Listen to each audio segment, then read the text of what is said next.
శోధనలను అనుమతిస్తాడు. యోబు విషయంలో దేవుడు అనుమతించాడు శోధన. అక్కడ శోధన కాదు కానీ పరీక్ష.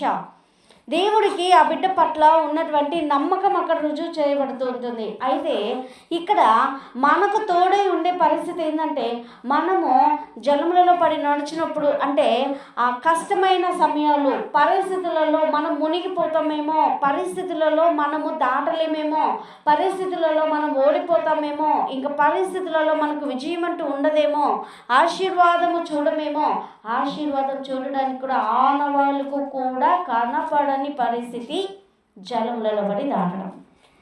అయితే ఆ జలములలో పడి దాటేటప్పుడు దేవుడు మనకు తోడై ఉండి అక్కడ జరిగేది ఏంటంటే, ఆ నీటికి వాగ్దానం ఇస్తున్నాడు, మాట ఇస్తున్నాడు. ఏమనంటే, నీళ్ళలారా, సమస్యలారా, మీరు ఆ బిడ్డల్ని ముంచకండి. ఎప్పుడైతే వాటికి దేవుడు ఆజ్ఞయిస్తున్నాడో మనం మునగట్లేదు.